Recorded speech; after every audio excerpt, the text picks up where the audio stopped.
Marvel's Defenders unites its 4 street-level heroes, Daredevil, Jessica Jones, Luke Cage and Iron Fist, against the forces of the Hand, and like any good Marvel production, it's got plenty of hidden Easter eggs, cameos, callbacks and in-jokes.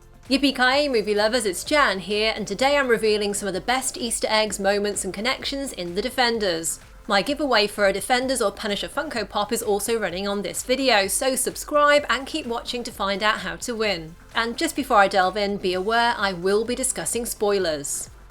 Luke Cage has certainly earned a reputation with the ladies in these Netflix shows, starting with Jessica Jones in the first season of her series. After they broke up, Luke moved to Harlem where his adventures on his own show gave life to a series of Luke Cage coffee memes which picked up on his and other characters' use of the word coffee as a euphemism for sex. And The Defenders includes a clever wink to this in-joke via the single origin coffee posters you can spot behind Luke Cage when he meets with Misty Knight.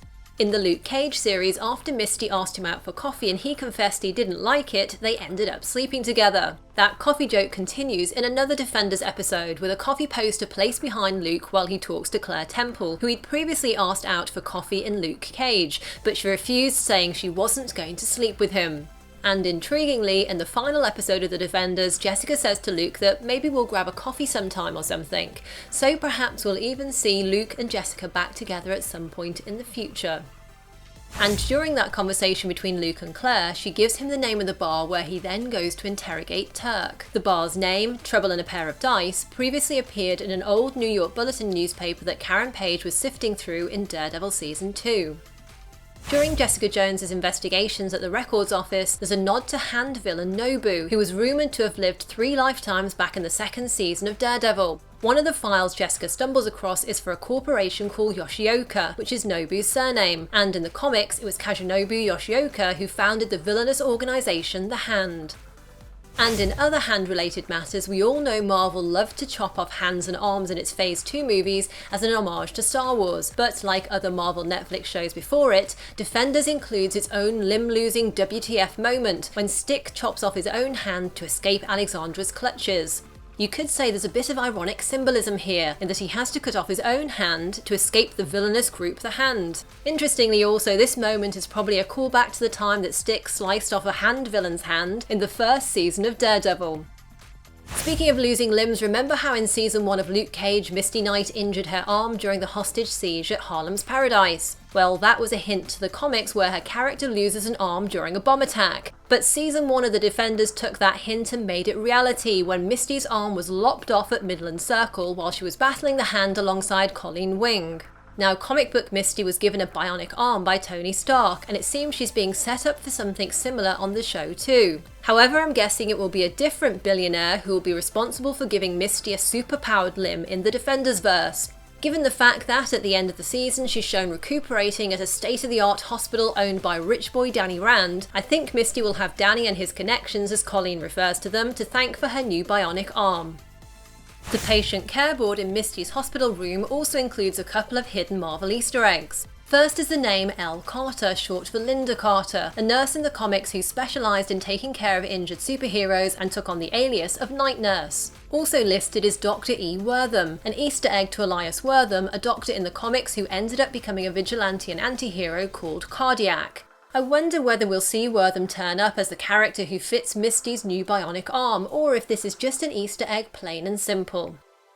On the subject of Misty, I've got to say I love seeing her hand Colleen her katana at the police station, in a nice bit of foreshadowing of their fight scene on the show and also of their partnership in the comics. Of course, it was pretty cool seeing Misty and Colleen battle alongside each other in the series, and a hat tip to their comic book team up as the Daughters of the Dragon. Plus, Colleen's white top and Misty's reddy orange one echo their costumes in the comic books. And as Misty's due to appear in Season 2 of Iron Fist, it's fair to say we'll be seeing a lot more of her and Colleen together. And since Simone Missick and Jessica Henwick are both excellent in their respective roles, this can only be a good thing.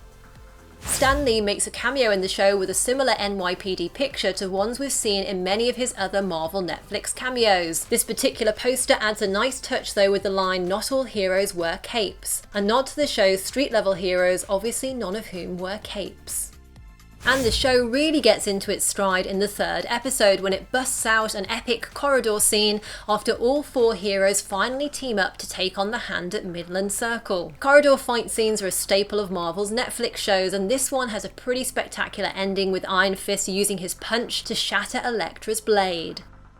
The show tips its hat in a couple of ways to the mythical dragon Danny Rand had to defeat in order to become the Iron Fist. There's the name of the restaurant, the Royal Dragon, where the Defenders retreat to after their first Midland Circle battle. And Iron Fist's origins are also referenced in several jokes between Claire, Colleen, Luke and Danny about how crazy all his talk about dragons is.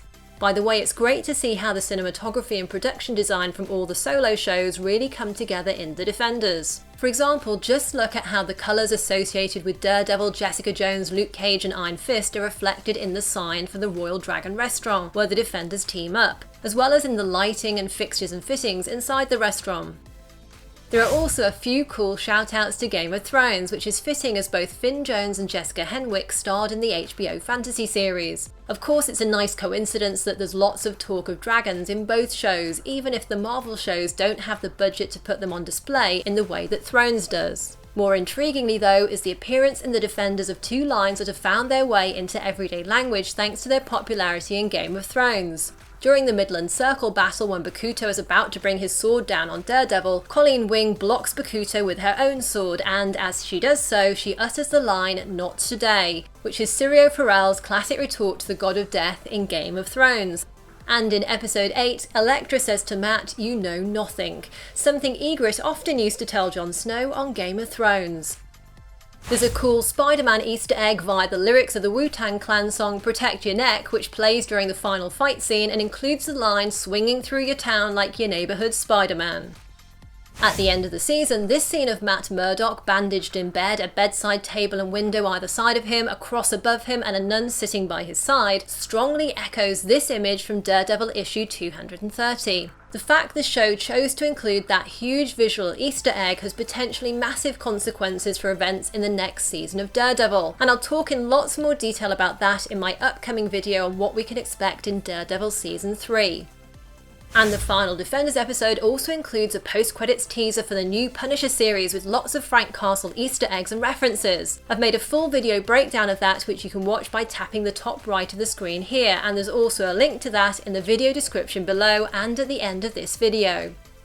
Now, which were your favourite Easter eggs or moments in The Defenders, and are there any other Easter eggs or connections you spotted in the series? Be sure to leave a comment and subscribe for a chance to win an awesome Defenders or Punisher Funko Pop. I'll announce the winner on an upcoming video, so turn on your notifications to make sure you see that. If you enjoyed this, your likes and shares are hugely appreciated, as are your suggestions for future videos. Speaking of which, why not check out more of my Marvel videos right here. Thanks for watching and see you next time, yippee-ki-yay movie lovers!